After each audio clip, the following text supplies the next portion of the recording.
କେତେବେଳେ ପ୍ରାୟ ଇଚ୍ଛା ହେଲେ ଆଶ୍ରମ ପଳାଏ, ଟିକେ ମନଟା ଭଲ ଲାଗିଲାନି ତ ମୁଁ ଏମିତି ଆଶ୍ରମ ପଳାଏ, ପ୍ରାୟ ବର୍ଷକୁ 8 ଥର 10 ଥର ବି ଯାଏ। ଏମିତି ଯିବା ଭିତରେ ଜଣେ ଭାଇ କହିଲେ ମୋତେ, କହିଲେ ଆଶ୍ରମରେ ଗୁରୁ କରିବା ପାଇଁ କିଛି କଞ୍ଚା ହଳଦୀ ଦରକାର, ଯୋଗାଡ଼ କରିହେବ କି? ଗଲେ ଆଣିଦେବି। କିନ୍ତୁ ତାପରେ ଯେତେବେଳେ ମୁଁ ଗଲି, ମୁଁ କଞ୍ଚା ହଳଦୀ ଆଉ ଗୋଟା ହଳଦୀ ଭିତରେ ମୁଁ ଡିଫରେନ୍ସ ଜାଣିନଥାଏ। ମୁଁ ଗୋଟା ହଳଦୀ ନେଇକି ପଳେଇଥିଲି ଆଉ ଶୁଖିଲାଟା ଆଉ।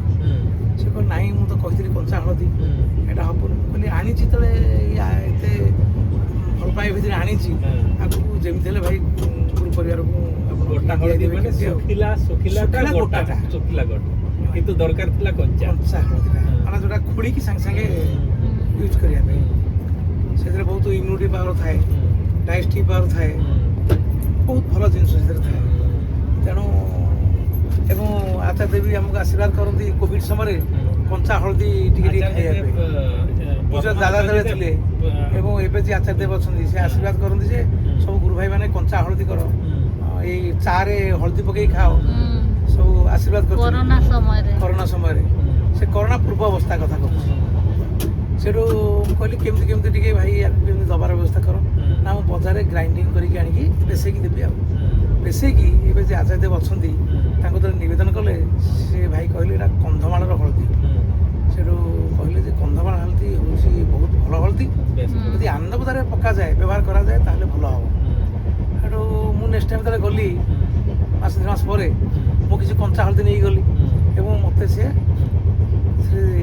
ଦାଦାଙ୍କ ପାଖରେ ମୋତେ ଠିଆ କରେଇଦେଲେ। ମୁଁ ଆଣ୍ଠିକି ଯେତେବେଳେ ନିବେଦନ କଲି, ସେଠୁ କହିଲେ ଯେ ବହୁତ ଭଲ କଥା, କଞ୍ଚା ହଳଦୀ ନେଇଥାଏ। କହିଲେ ଯେଉଁ ହଳଦୀ ଆଣିଥିଲ ଭଲ ହଳଦୀ, କନ୍ଧମାଳ ହଳଦୀଟା ଭଲ ହଳଦୀ, ସେଇଟା ଆନନ୍ଦବଜାରରେ ବ୍ୟବହାର କରାଯାଏ ଭଲ ହେବ। ରତନ ଦାସ ସାଙ୍ଗରେ ଟିକେ ଯୋଗାଯୋଗ କରନ୍ତୁ, କଲେ ଆଶ୍ରମ ମାନେ ଆନନ୍ଦବଜାର ଦାୟିତ୍ୱ ଥାଏ। ସେଇଟା ଅମିତ ଭାଇ ବୋଲି ଜଣେ ଭାଇ ଥିଲେ, ସେ ତାଙ୍କୁ ଦାୟିତ୍ୱ ଦେଲେ, କହିଲେ ଯାଇକି ଟିକେ କଥାବାର୍ତ୍ତା କରେଇଦେବ। ସେ ରତନ ଦା କହିଲେ ଯେତେବେଳେ ଦାଦା କହିଛନ୍ତି ପକେଇବା, କିଛି ସାମ୍ପୁଲ ନେଇ ଆସ। ସାମ୍ପୁଲ ନେବା ପରେ କହିଲେ ଯେ ଏଇଟା ବହୁତ ଭଲ ଅର୍ଗାନିକ ହଳଦୀ, ବହୁତ ଭଲ ହଳଦୀଟା, ଆକୁ ଆନନ୍ଦବଜାରରେ ବ୍ୟବହାର କରାଯିବ। ଏମିତି ସବୁବେଳେ ତ ଦେଇ ହେବା ପାଇଁ ସୁବିଧା ନଥାଏ ଏବଂ କହିଲେ ଆପଣ GST ବିଲ୍ ସହ ଦେବେ।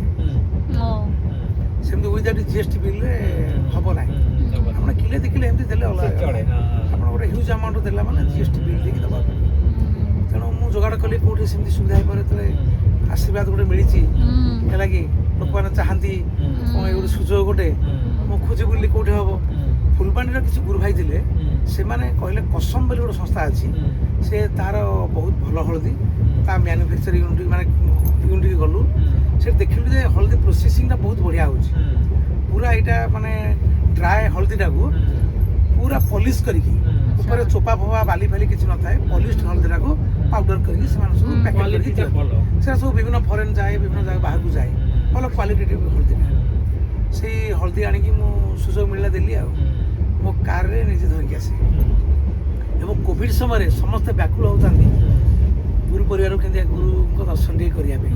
ସେହି ସମୟରେ ମଧ୍ୟ ସେ ଅମିତ ଭାଇ ସୁଯୋଗ ମୋତେ ଜୁଟେଇ ଦେଇଥିଲେ, ଯେ କି ସେ ଦାଦାଙ୍କୁ ଆଉ ଗୁରୁ ପରିବାର କହିକି ଏ ହଳଦୀ ଆଣିବାର ସୁଯୋଗ ସୃଷ୍ଟି କରେଇଥିଲେ।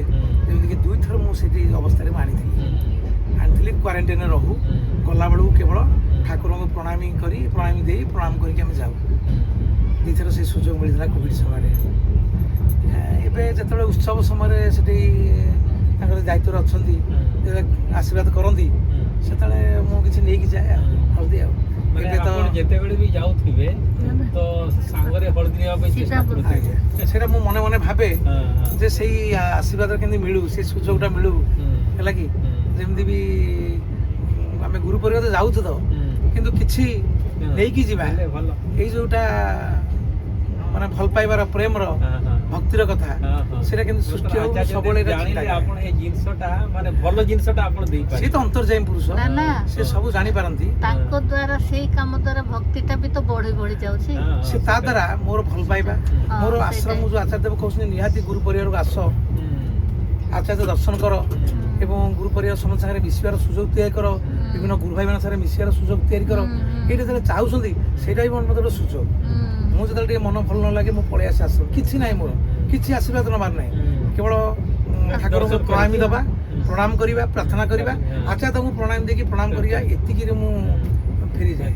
ବହୁତ ଶାନ୍ତି ସୁସ୍ଥିରେ ମୁଁ ଅଛି ଏବଂ ପୂର୍ବ କଥା ହେଉଛି ଶ୍ରୀ ଶ୍ରୀ ଦାଦାଙ୍କ ଆଶୀର୍ବାଦରୁ ମୁଁ ଗୋଟିଏ ଡିସ୍ପେନ୍ସାରୀ କରିଥିଲି ତାପରେ ପରେ ଯୋଡ଼ିଏ ନର୍ସିଂ ହୋମ୍ କରିଛି ମୁଁ ବହୁତ ବଢିଆ ବହୁତ ସେ ବଢିଆ ନର୍ସିଂ ହୋମ୍ ଚଲେଇଛି ମଧ୍ୟ ତେଣୁ ବଢିଆ। ତାଙ୍କରି ଆଶୀର୍ବାଦରୁ ଆମେ ବଞ୍ଚିଛେ ତାଙ୍କରି ଆଶୀର୍ବାଦରୁ ଏସବୁ ସୁଯୋଗ ତିଆରି ହେଇଛି ସବୁ କିଛି ଆମେ କରୁଛେ ବହୁତ ବଢିଆ ସୁସ୍ଥ ଆପଣ ନି- ଡକ୍ଟର ମୁଁ ଫାର୍ମାସିଷ୍ଟ ଜଣେ ଫାର୍ମାସିଷ୍ଟ ମୁଁ ଫାର୍ମାସି ପାସ୍ କଲା ପରେ ମୁଁ ଯାଇକି ନିବେଦନ କଲି କ'ଣ କରିବି ସେଠୁ ଦାଦା କହିଲେ ଯେ ଦାଦା କହିଲେ ଯା ଡିସ୍ପେନ୍ସାରୀ କରେ ବହୁତ ବଢିଆ ବହୁତ ଭଲ ସେ ଡିସ୍ପେନ୍ସାରୀ କଲା ପରେ ଏଠୁ ନର୍ସିଂ ହୋମ୍ କୋଉଠି କରିଛନ୍ତି ଏଇଟା ନରସିଂହପୁର ବଡ଼ମ୍ବା ବଡ଼ମା ନରସିଂହପୁର ଆପଣଙ୍କ ଫ୍ୟାମିଲିରେ ଆଉ କିଏ କିଏ ଅଛନ୍ତି? ଫ୍ୟାମିଲିରେ ମୋ ମିସେସ୍ ଆଉ ଆଉ ପୁଅ ଅଛନ୍ତି ପୁଅ? ଆଜ୍ଞା, ଓ ଝିଅ ବଡ଼ ହେଇଗଲା ବଡ଼ ଅଛନ୍ତି ବଡ଼ ହେଇଗଲା ବହୁତ ବଢିଆ ଆଜ୍ଞା। ଆଉ ସମସ୍ତ ସ୍ୱସ୍ଥ ଠାକୁରଙ୍କର ହେଇନି। କର୍ମୀ ଅଛି ହଁ, ହଁ। ଆଉ ଯାଜକ ଆମ ଗାଁରେ ଅଧ୍ୟକ୍ଷ ବି- ପାଞ୍ଜାଥାରୀ ଯାଜକ ଆମ ଗାଁରେ ବି ଯାଜକ ଅଛନ୍ତି। ଶ୍ରୀ ଶ୍ରୀ 18 ମସିହାରେ 2018 ମସିହାରେ ଶ୍ରୀ ଆଜିର ଆଚାର୍ଯ୍ୟ ଦେବ ସେ ବି ସେଠିକି ମାନେ ତାଙ୍କର ଆଶୀର୍ବାଦ ପଡ଼ିଥିଲା ସେଠି ଆମେ ଛୋଟିଆ ଜାଗାଟିଏ ନେଇଥିଲୁ କିଛି ହେଇନଥିଲା ସେ ଜାଗାକୁ ମଧ୍ୟ ତାଙ୍କର ଆଶୀର୍ବାଦ ହେଇଥିଲା ସେଠିକି ଏବେ ପାଚେରୀ ପାଚେରୀ କରିକି ଆମେ ଆରମ୍ଭ କରୁଛୁ କତିପୟ ଗୁରୁ ଭାଇ ଆମ ଗାଁରେ ଅଛୁ ସେ ଗୁରୁ ଭାଇମାନଙ୍କ ଦ୍ୱାରା ସବୁ ଚାଲିଛି ଆଉ। ବଢିବ। ଆପଣ ଭଳିଆ ଲୋକ ଥିଲେ ବଢିବେ ଧୀରେ ଧୀରେ ସେଠି ଆଶ୍ରମରେ ଜଣେ ଆମର ଗୁରୁ ଭାଇ ସେଠି ଅଛନ୍ତି ଆର୍ତ୍ତତ୍ରାଣ ବୁଝି ବୋଲି ସେ ଆଶ୍ରମରେ 15-17 ବର୍ଷ କାଳ ରହିଥିଲେ ଆଚ୍ଛା ତାହେଲେ ସେ ଅଛନ୍ତି। ଆପଣ ମାନେ ସମସ୍ତେ ସୁସ୍ଥ ହେଇନି ଠାକୁରଙ୍କ ସହିତ ଯୋଡ଼ି ରହିଛନ୍ତି କେତେ ବର୍ଷରୁ? ମୁଁ 97ରୁ 92ରୁ ଦୀକ୍ଷିତ 97ରୁ ମୁଁ ସୁସ୍ଥ ହେବି 92 ବହୁତ ଦିନ ହେଇଗଲା।